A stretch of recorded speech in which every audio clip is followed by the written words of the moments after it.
नमस्कार, आप देख रहे हैं secret crime information service foundation news.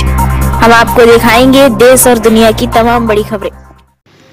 पूर्व फौजी रेशम सिंह के मामले में पुलिस कर्मियों पर एफआईआर के बाद थाना प्रभारी निरीक्षक सुनील शर्मा को भी एसपी ने लाइन हाजिर कर दिया है।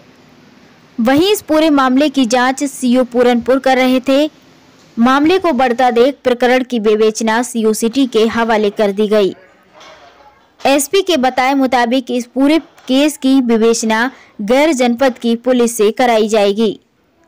दरअसल पूरा मामला जनपद पीलीभीत के थाना पूरनपुर का है।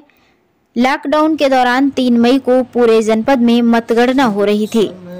उसी दिन थाना माथोटांडा के गांव मथना जप्ती निवासी रिटायर्ड फौजी रेशम सिंह अपनी मां और 2 बहनों के साथ लखीमपुर अपने बहनोई के यहां अंतिम संस्कार में कार से जा रहे थे। तभी उनकी गाड़ी को मंडी समिति गेट के सामने लगे बैरियर पर पुलिस ने रोक लिया। बताया जा रहा ड्यूटी पर तैनात दरोगा राम नरेश को रिटायर फौजी ने मातम में जाने की पूरी जानकारी दी। इसके बावजूद पुलिस ने जाने से मना कर दिया। इसी बात को लेकर रिटायर फौजी और पुलिस के बीच कहासुनी हो गई। मामला इतना बढ़ गया कि पुलिस और फौजी के बीच मारपीट होने लगी। आरोप है फौजी को पुलिस पकड़कर थाने ले गई। वहां रिटायर फौजी के खिलाफ कई गंभीर धाराओं में मुकदमा पंजीकृत कर चारपाई पर बांधकर पुलिस ने बेरहमी से पीटा। इतना ही नहीं, गुप्तांग में पुलिस के द्वारा डंडा डालने का भी आरोप पूर्व सैनिक रेशम सिंह ने लगाया है। फौजी की पिटाई का वीडियो सोशल मीडिया पर वायरल हो गया। वीडियो वायरल होते ही पुलिस अधीक्षक ने दरोगा राम नरेश को लाइन हाजिर कर दिया। वहीं जनपद पीलीभीत के कांग्रेस जिला अध्यक्ष हरप्रीत सिंह चब्बा ने कोतवाली पूरनपुर जाकर एसआई राम नरेश सहित सभी पुलिस स्टाफ पर कड़ी कार्रवाई की मांग की। कार्रवाई न होने पर अनिश्चितकालीन धरना प्रदर्शन की चेतावनी भी दी। वहीं इस प्रकरण में एसएसआई समेत 6 पुलिस कर्मियों पर मारपीट की धाराओं में मुकदमा दर्ज किया गया, जिसके चलते पुलिसिया कार्रवाई से पूर्व सैनिक संतुष्ट नहीं हुए। अब इस प्रकरण ने एक नया मोड़ ले लिया है। पुलिस के खिलाफ रिटायर्ड सैनिकों सहित लोगों में भारी आक्रोश है। सभी पुलिस स्टाफ को बर्खास्त करने को लेकर कड़ी कार्रवाई की मांग कर रहे हैं। नाम है आपका? मैं हवलदार जसविंदर सिंह, अभी पिछले साल ही फौज से रिटायर्ड आया हूँ। अच्छा, जी बताइए। ये जो 3 तारीख को रेशम सिंह के साथ दुर्घटना घटी, ये हम लोगों ने देखा, बड़ा ही अफसोस हुआ। मैं भी एक फौजी हूँ। वो बेचारा फौज से नौकरी कर आया है। उसके साथ में उसकी माँ बूढ़ी जो 70 साल की 2 बहनें, और पुलिस ने उसके साथ बहुत ही अभद्र व्यवहार किया। सब कुछ उसके पास डॉक्यूमेंटेशन कंप्लीट थी, लेकिन फिर भी उन्होंने नाजायज़ उसका चालान काटा। उनकी माँ बहनों के सामने उसको पिटाई की। इतना ही नहीं, उसके बाद वो लोग उन्हें किसी बैरक में ले जाकर और उसको बांधकर, उसके हाथ पैर चारपाई से बांधकर उसको बहुत मतलब बड़े ही बेरहमी से उसको पीटा गया, और ऐसी गंदी अश्लील हरकत भी की उसके साथ। और वो वीडियो आजकल वायरल हो चुकी है, सभी ने उसको देखा है।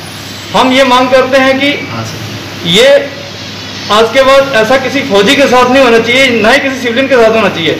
मतलब हम सभी लोग यहाँ पर फौजी इकट्ठे हुए हैं इसलिए कि आज ये इस फौजी के साथ ऐसा हुआ है, कल को हमारे साथ भी ऐसा हो सकता है। तो हम लोग ये आवाज़ उठा रहे हैं कि ऐसा नहीं होना चाहिए। अगर उसकी गलती थी तो उसके लिए कानून कायदे हैं, सब कुछ है। उस पर धारा लगाओ या उसको जेल में करो। मारने का किसी को कोई अधिकार नहीं है, और ये अश्लील हरकत भी उसके साथ करने का किसी को कोई अधिकार नहीं है। तो हमारी मांग ये है कि जिसने ये काम किया है उसको बिल्कुल नौकरी से बर्खास्त किया जाए। जो उसके साथ में सिपाही थे उनको भी बर्खास्त किया जाए। धन्यवाद। उनके कर्मचारियों द्वारा जो ये अमानवीय कृत किया गया है, उससे कि उसकी गाड़ी रोकी गई, गाली गलौज करते हुए उसे मारा गया। मारने के बाद उसे कोतवाली ले जाकर 3rd डिग्री का प्रयोग किया गया। यहाँ तक कि उनकी वीडियो के अनुसार वो बता रहा था कि उनके गुर्दे में डंडा भी किया गया। ये ऐसा व्यवहार तो कोई जानवरों के साथ भी नहीं करता है। ऐसा जो कृत्य जिसने भी किया है उसे कम से कम उस पे 377 में या जो भी धारा पे लगती है उस धारा पे उसमें मुकदमा दर्ज होना चाहिए। और ये जो भी दोषी उसमें पुलिस कर्मचारी जो भी दोषी हों उनको तुरंत बर्खास्त कर देना चाहिए। अच्छा, देखिए, ये सब घटना की समाजवादी पार्टी पूर्णतया निंदा करती है। और समाजवादी पार्टी हमेशा किसानों के साथ, नौजवानों के साथ या फौजी कोई भी अपना जो वर्ग है हर वर्ग के साथ है। अगर इन्हें न्याय नहीं मिला तो हम लोग सड़कों पे आएंगे, सड़कों पे से विधानसभा पे हम लोग गूंजेंगे। अगर विधानसभा में हमारी आवाज़ नहीं सुनी जाती है तो हम माननीय न्यायालय में हम लोग दरवाज़ा खटखटाएंगे। जब तक मेरे भाई, मेरे रिटायर्ड फौजी रेशम जी को न्याय नहीं मिलता हम लोग हमेशा ताकतवर प्रयास करते रहेंगे। देखिए, हम लोग लाइन हाजिर या निलंबित पर विश्वास नहीं करते। हम लोग एक ही मांग है कि उन पर मुकदमा दर्ज हो, उनके जो भी उसमें दोषी पुलिस वाले हैं उनको मतलब जेल जाए, उनकी नौकरी है।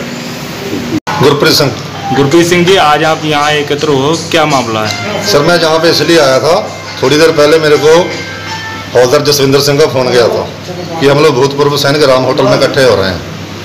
हम लोग इसलिए इकट्ठे हो गए हैं कि जो आज से 4-5 दिन पहले रेशम सिंह के साथ हुआ था वो बहुत बुरा हुआ है। ऐसी हरकत एक जानवर के साथ नहीं होती जो एक हमारे फौजी आदमी के साथ हुई है। हम लोगों ने 18, किसी ने 20, किसी ने 17 साल सीमा पे नौकरी की। जब हम लोग सीमा पे नौकरी करते थे तो ये लोग आराम से सोते थे। उसके पास जब पुलिस वालों ने इनको रोका, ठीक है, उनका रोकने का हक बनता रोक दिया। जब उनके पास कागजात वगैरह सब निकले हैं तो निकलने के बावजूद उसकी 70 साल की माँ थी और 2 बहनें थी उसकी। इतना अभद्र व्यवहार किया है कि इतना शर्मसार हो गया यूपी पुलिस के अंदर कि हम लोग सोचते हैं कि हमारा जहाँ पे पीलीभीत जिले के अंदर हम कल को किसी को बोल नहीं सकते हम आर्मी के बंदे हैं। तो इस पे ऐसा एक्शन होना चाहिए। इनको लाइन हाजिर नहीं करना चाहिए, सस्पेंड नहीं करना चाहिए। जैसे सेना के अंदर कोर्ट मार्शल होता है, इनकी पक्की नौकरी जानी चाहिए। जो जिंदगी में कटोरा पकड़ के मांगे कि हमने किसी फौजी के ऊपर हाथ उठाया, ठीक है ना, तो इसके ऊपर सख्त कार्रवाई होनी चाहिए। कि जो हमारे फौजी भाई बैठे हैं आज हम लोग इसीलिए इकट्ठे हुए हैं, इसके अंदर कोई चाहे कर्मचारी कोई कुछ भी है, इस पर क्लियर फैसला होना चाहिए बिल्कुल। आज इसने उसको हाथ डाला है, कल को किसी और फौजी भाई को हाथ डालेगा, परसों किसी और को डालेगा। फिर तो इनका राज। वर्दी ये नहीं सिखाती है कि किसी के साथ अन्याय करो, वर्दी ये सिखाती न्याय की बात करो। हम लोगों ने वर्दी पहनी, किसी ने 18 साल पहनी है, किसी ने 20 साल, किसी ने अपने 32 साल पहनी। हम लोगों ने अपनी वर्दी डाल के ये नहीं सीखा है कि किसी आदमी के ऊपर, किसी औरत के ऊपर हाथ उठाया जाए। मगर इन लोगों ने एक 70 साल की माँ थी साथ में, उसकी 2 बहनें थी। इन लोगों को फिर भी शर्म नहीं आई कि 70 साल की माता जी साथ में है और उनकी 2 बहनें हैं। उनकी कुछ तो कुछ हम रखें। उनकी माता जी से आज मैं मिला था, उसकी माता ने बोला हमने बहुत रिक्वेस्ट की बेटा छोड़ दो, मगर इन लोगों ने माता की भी नहीं मानी। क्या इनकी माँ नहीं है, इनकी बहन नहीं है? जिले के अंदर इतने कर्मचारी है क्या सब स्टाफ पे सो के आराम कर रहे हैं? हमारे फौजी बंदे ने गलती की होती तो 24 घंटे के अंदर पुलिस एक्शन लेती। अभी उसको हफ्ता हो चला है तो अभी तक एक्शन क्यों नहीं लिया? लाइन हाजिर हम नहीं मानते, सस्पेंड हम नहीं मानते। इनकी परमानेंट नौकरी खत्म होनी चाहिए बिल्कुल। जिंदगी में कटोरा पड़ के मगर पता चले कि किसी देश के सैनिक के ऊपर हमने हाथ उठाया। हम लोग इनके लिए मरते हैं सीमा के ऊपर, हमारे हजारों जवान शहीद होते हैं। जब हमारा जवान शहीद होता है ये लोग 5 मिनट के लिए आते हैं। इनको ये नहीं पता कि ये फौजी आदमी के साथ हम ऐसी हरकत कर रहे हैं, इसका बाद में रिजल्ट क्या होगा। मैं बार बार यही बोलता हूँ कि इतनी गंदी हरकत की है मेरी 40 साल एज के अंदर, ये सबसे फर्स्ट हरकत हमने देखी है जो बिल्कुल इन लोगों ने मुंह उठाने लायक नहीं छोड़ा है। आज हमारे साथ हुई, कल को सिविलियन के साथ भी होगी, हमारे भाइयों के साथ भी होगी। तो इनके ऊपर तुरंत एक्शन होना चाहिए, इसकी पक्की कार्रवाई होनी चाहिए। इतनी बातें जो मैंने बोली मीडिया के सामने, मेरे से कोई ऐसा शब्द मुंह से निकला हो तो उसके लिए मैं सॉरी भी मांगता हूँ। मगर मेरी एंड में यही रिक्वेस्ट है, इसके ऊपर इतनी सख्त कार्रवाई होनी चाहिए कि हमें देखने को मिल जाए कि इस एसआई ने हमारे फौजी जवान के साथ ऐसा किया था, आज उसका भुगतान भुगता रहा है। और जो इसके साथ में जवान भी है, जैसे हमारी सेना के अंदर चार्जशीट होती है कोर्ट मार्शल, इनकी जवानों की भी नौकरी जानी चाहिए और साथ में एएसआई की भी। ये हमारे रेशम सिंह एक रिटायर्ड सिख फौजी हैं हमारे, और इनका देश के लिए बहुत बड़ा योगदान रहता है फौजी भाइयों का। तो पुलिस ने इनसे और इनके परिवार के साथ 2 बहनें और एक माँ थी, ये संतुष्टि में जा रहे थे, इनके साथ अभद्रता की है, मारपीट की है और पुलिस ने थाने ले जाके इनको नंगा करके मारा है रेशम सिंह जी को, और इनके गुप्तांग में डंडा भी किया है, जो बिल्कुल क्रूरता की हदें पार की हैं पुलिस ने। और आज ये हालात हैं कि इनकी तरफ से रिपोर्ट भी नहीं लिखी जा रही है और उल्टा इन्हीं के ऊपर एक मुकदमा भी लिख दिया है और जुर्माना भी 18,000 रुपये इनके ऊपर कर दिया गया है।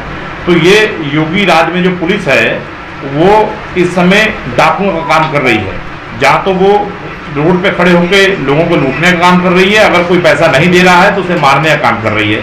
और अब जो इनका मुकदमा ना लिख के इन पर दबाव बनाया जा रहा है कि आप शांति से अपने घर बैठिए, नहीं तो आपको नारकोटिक्स में जेल भेज दिया जाएगा और आपके जान से मारने की इन्हें धमकी भी दी जा रही है। तो आज अगर इस देश में फौजी सुरक्षित नहीं है, जो देश की सेवा कर रहे हैं, उनका परिवार सुरक्षित नहीं है, तो आप ये मान के चलिए कि इस देश में कौन आदमी सुरक्षित रह सकता है। तो न्याय की मांग के लिए हम इनके साथ आज कांग्रेस पार्टी खड़ी है और अगर इन्हें आज शाम तक हम इंतजार कर रहे हैं, जो 144 लगी है, लोग इकट्ठे नहीं हो सकते हैं, प्रशासन को भी समय दे रहे हैं कि आप जो है उनके खिलाफ कार्रवाई कीजिए, सस्पेंड कीजिए, मुकदमा लिखिए। और अगर आप ऐसा नहीं करते हैं तो कल कांग्रेस पार्टी के लोग इनको साथ में लेके और पूरे समाज को साथ में लेके एक बहुत बड़ी महापंचायत भी करेंगे और सड़क पे बैठने का काम करेंगे। जब तक कार्रवाई नहीं होती, पूरा थाना सस्पेंड नहीं हो जाता, तब तक के लिए अनिश्चितकाल धरना देने का काम करेंगे। सर, कितने लोगों को मारा पीटा है, कितने लोग? इसमें इनकी 2 बहनें, एक माँ के हाथ में चोट भी है, जबकि लेडीज पुलिस नहीं थी जब इन्हें उठा के थाने में ले जाया गया। और रेशम सिंह जो फौजी हैं, इनके साथ तो क्रूरता की सारी हदें पार कर दी गई। अगर आप इनके वीडियो देखोगे और इनकी जो बैक साइड है उसे देखोगे तो आपको ऐसा लगेगा कि किस तरह, किस क्रूरता से इन्हें मारा गया है कि कोई आदमी दुश्मन फौजी के साथ ऐसा नहीं करता जैसे इन्होंने अपने फौजी के साथ किया। जनपद पीलीभीत के थाना पूरनपुर में दिनांक 3 मई को पंचायत चुनाव की काउंटिंग के दौरान कुछ पुलिसकर्मी बैरियर पे वाहन चेकिंग में लगे हुए थे। उस दौरान भूतपूर्व फौजी रेशम सिंह, जो थाना माधोटांडा के रहने वाले हैं, ये अपने परिवार के साथ किसी रिश्तेदार के वहां जाने के लिए ये वहां से गुजर रहे थे। इनको बैरियर पे उपस्थित पुलिसकर्मियों द्वारा इनकी गाड़ी को चेक करने के लिए रोका गया। उस दौरान इनके द्वारा तेजी से गाड़ी को बैरियर तक ले जाके बैरियर को हटाने का प्रयास किया गया। उस समय वहां पर उपस्थित सब इंस्पेक्टर रईस अहमद द्वारा इनको बैरियर हटाने से मना करने पे इनके द्वारा रईस अहमद पे फिजिकली असोल्ट किया गया। उप निरीक्षक राम नरेश द्वारा बीच बचाव करने पे इनके द्वारा राम नरेश के साथ भी इनके द्वारा बदतमीजी की गई और उनकी वर्दी फाड़ दी गई। इस समग्र प्रकरण के बाद वहां उपस्थित पुलिस फोर्स द्वारा रेशम सिंह को थाने ले जाके इनके खिलाफ एक मुकदमा पंजीकृत किया गया और उनको थाने से बेल दी गई। इसके दूसरे दिन रेशम सिंह द्वारा एक वीडियो अपलोड करते हुए ये बताया गया कि उप निरीक्षक राम नरेश द्वारा इनको थाने पे ले जाके इनको काफ़ी इनके साथ मारपीट की गई और इनके द्वारा इनके साथ अभद्रता की गई। इस समग्र प्रकरण की जांच क्षेत्राधिकारी पूरनपुर द्वारा की जा रही थी। आज रेशम सिंह द्वारा दी गई तहरीर के आधार पर इसमें एक एफआईआर थाना पूरनपुर पे पंजीकृत की गई है। FIR number 272/21 under section 147, 323, 342, 504। रेशम सिंह का मेडिकल परीक्षण कराया गया है और इनका कल पैनल से मेडिकल परीक्षण डिटेल में कराया जाएगा और उसमें जो भी तथ्य सामने आएंगे उस हिसाब से एफआईआर में आगे साक्ष्य संकलन करते हुए वैधानिक कार्रवाई की जाएगी। रेशम सिंह द्वारा उप निरीक्षक राम नरेश पे मारपीट का आरोप लगाया गया था। इनको पहले ही इनको सस्पेंड किया जा चुका है। प्रारंभिक जांच जो क्षेत्राधिकारी पूरनपुर कर रहे थे, इनको हटा के इनको सीओसीटी को जांच के लिए दे दिया गया है। ये दोनों ही इन्वेस्टिगेशन है उसको निष्पक्ष तरीके से करने के लिए, इसको गैर जनपद किसी विवेचक से कराने के लिए उच्च अधिकारियों को पत्र प्रेषित किया जा रहा है। ये समग्र प्रकरण में थानाध्यक्ष के स्तर से भी लापरवाही पाया जाना प्रतीत हो रहा है। अतः थानाध्यक्ष को थाने से हटा के इनको लाइन में संबद्ध कर दिया गया है। इसमें दोनों ही तरफ से अलग अलग वर्जन सामने आए हैं उप निरीक्षक राम नरेश और रईस अहमद द्वारा रेशम सिंह द्वारा अभद्रता करना, मारपीट करना और कार्य सरकार में बाधा डालने के आरोप लगाए गए। रेशम सिंह द्वारा इस प्रकरण में अपना बचाव करते हुए उप निरीक्षक राम नरेश और रईस अहमद पे अपने साथ मारपीट और अभद्रता करने के आरोप लगाए गए। इसमें जांच के आधार पे विवेचना में जो भी तथ्य सामने आएंगे, जो भी व्यक्ति दोषी पाया जाएगा उसके खिलाफ सख्त से सख्त वैधानिक कार्रवाई